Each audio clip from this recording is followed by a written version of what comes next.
Hello friends, welcome to Krishna classes. अपनी last video में हमने रेस्पायरेशन बेसिकली क्या होता है ये डिस्कस किया था। आज हम बात करते हैं रेस्पायरेशन इन प्लांट्स की। उससे पहले हम एक बार एरोबिक रेस्पायरेशन और अनएरोबिक रेस्पायरेशन का डिफरेंस देखते हैं।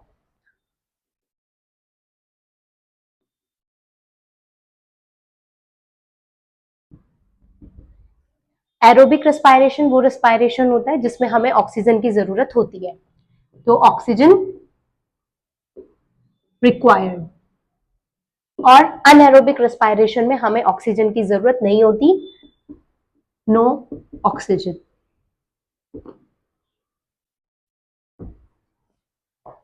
एरोबिक रेस्पायरेशन में जो एंड प्रोडक्ट्स बनते हैं वो क्या होते हैं? CO2, water.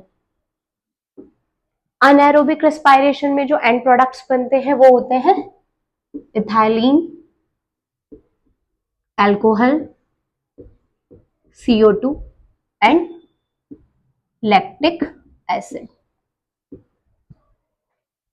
एरोबिक रेस्पायरेशन में 38 ATP मॉलिक्यूल्स बनते हैं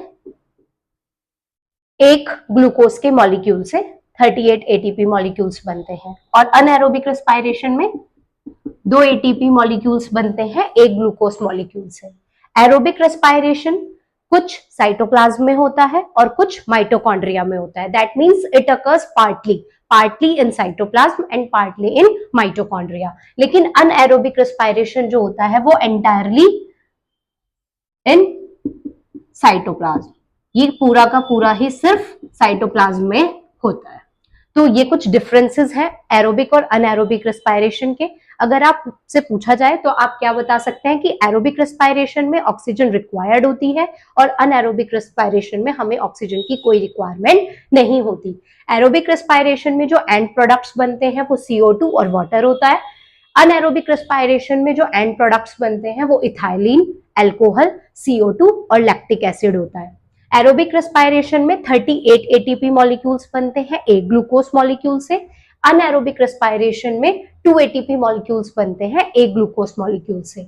अनएरोबिक रेस्पायरेशन पूरा का पूरा साइटोप्लाज्म में होता है और एरोबिक रेस्पायरेशन पार्टली साइटोप्लाज्म में हो सकता है और पार्टली माइटोकॉन्ड्रिया में होता है। ठीक है, तो ये था डिफरेंस। अब हम बात करते हैं respiration in plants.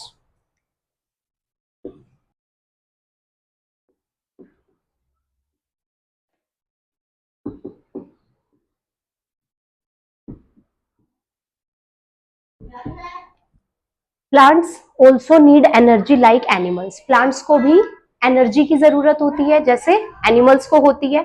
But respiration in plants is differ from respiration in animals. लेकिन प्लांट्स के अंदर जो रेस्पायरेशन होता है वो एनिमल्स से अलग होता है। कैसे अलग होता है? All the parts of the plants perform respiration individually. Plant के हर एक पार्ट में रेस्पायरेशन इंडिविजुअली परफॉर्म होता है, मतलब हर एक पार्ट में इंडिविजुअली रेस्पायरेशन परफॉर्म होता है। While in animals respiration perform as a single unit. लेकिन अगर हम एनिमल्स की बात करते हैं तो एनिमल्स में रेस्पायरेशन कैसे होगा? एक सिंगल यूनिट, मतलब रेस्पायरेटरी ऑर्गन्स के थ्रू होगा। ठीक है।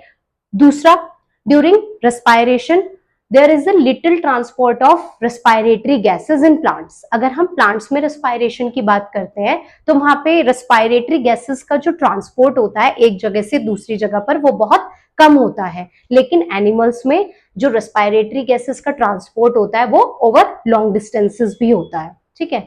नेक्स्ट हम बात करते हैं रेस्पायरेशन अगर प्लांट्स में हो तो वो कैसे होता है? स्लो रेट पे होता है। रेस्पायरेशन प्लांट्स में स्लो रेट पे होता है, जबकि एनिमल्स में कैसे होगा? फास्टर रेट पे होता है। ठीक है, तो ये 3 रीजंस हैं कि कैसे परफॉर्म होता है प्लांट्स में रेस्पायरेशन। सबसे पहले हमने क्या पढ़ा था कि रेस्पायरेशन प्लांट्स में स्लो रेट पे होगा और एनिमल्स में फास्टर रेट पे होगा। जब प्लांट्स में रेस्पायरेशन होगा तो रेस्पायरेटरी गैसेस का ट्रांसपोर्ट एक जगह से दूसरी जगह पर बहुत कम होता है। लेकिन एनिमल्स में जो रेस्पायरेटरी गैसेस का ट्रांसपोर्ट होता है वो लॉन्ग डिस्टेंसेस पे भी होता है। ठीक है। प्लांट्स में रेस्पायरेशन इंडिविजुअली उसके पार्ट्स में परफॉर्म होता है, लेकिन एनिमल्स में जो रेस्पायरेशन होता है वो as a single unit perform होता है। मीन्स रेस्पायरेटरी सिस्टम यूज होता है, पूरा रेस्पायरेटरी ऑर्गन्स के थ्रू उसमें रेस्पायरेशन होता है। ठीक है। प्लांट्स नीड ऑक्सीजन, प्लांट्स को ऑक्सीजन की जरूरत कब होती है? While diffusion occurs in stems, roots and leaves. जब डिफ्यूजन होता है प्लांट्स की स्टेम में, लीव्स में, रूट्स में, उस टाइम पे प्लांट को ऑक्सीजन की जरूरत होती है। अब हम रेस्पायरेशन की बात करते हैं रूट्स में, कि रूट्स में रेस्पायरेशन कैसे होता है। रेस्पायरेशन इन रूट्स, रूट्स में रेस्पायरेशन कैसे होता है? Plants root take oxygen required for photosynthesis from the air present in between the particles by diffusion. Plants की जो रूट होती हैं वो ऑक्सीजन लेती हैं जो कि उनको जरूरी होती है रेस्पायरेशन के लिए। किससे लेती हैं? फ्रॉम द एयर, एयर से लेती हैं, जो कि कहाँ प्रेजेंट होती है? पार्टिकल्स के बीच में प्रेजेंट होती है। किसके थ्रू? डिफ्यूजन के through. It has been found that land plants die if their roots remain waterlogged for long time. ऐसा माना जाता है कि जो प्लांट की रूट्स होती हैं, अगर वो लंबे समय तक पानी में रहती हैं तो वो प्लांट कैसा हो जाता है? मर जाता है। क्यों मर जाता है? This is because most of the water expels all the air. क्योंकि जो पानी होता है वो सारी एयर को क्या कर लेता है? एक्सपेल कर लेता है। ठीक है। Due to this oxygen is not available to the roots, जिस वजह से ऑक्सीजन जो है वो प्लांट्स की रूट्स तक अवेलेबल नहीं हो पाती है और जो प्लांट है वो हमारा मर जाता है। ठीक है। तो जो लैंड प्लांट्स होते हैं वो मर जाते हैं। क्यों? अगर उनकी जो रूट्स होती है वो बहुत लंबे टाइम तक वाटर लॉक्ड रहती है, क्योंकि ज्यादातर जो वाटर होता है वो क्या हो जाता है? एक्सपेल कर लेता है एयर को, तो ऑक्सीजन नहीं पहुंच पाती है प्लांट की रूट्स तक और प्लांट जो है वो डाई कर जाता है।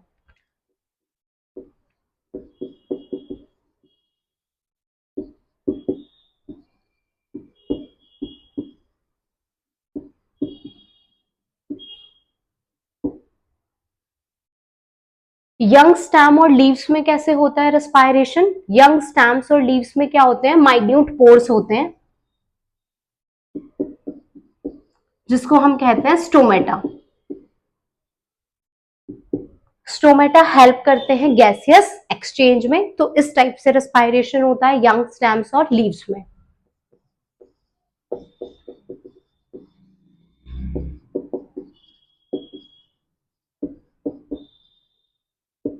ओल्ड स्टेम्स में कैसे होता है रेस्पायरेशन? जो वुडन स्टेम्स होती हैं बड़े बड़े प्लांट्स की, ट्रीज की, उसमें स्टोमेटा नहीं होता, माइन्यूट पोर्स नहीं होते। उनकी जो बार्क होती है उसमें क्या होता है?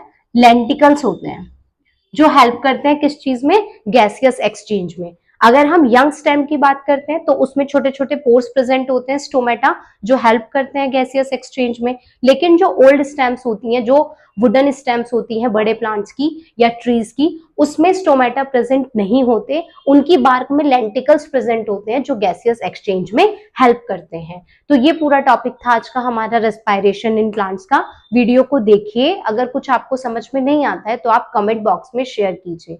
वीडियो को लाइक करें, शेयर करें, सब्सक्राइब करें।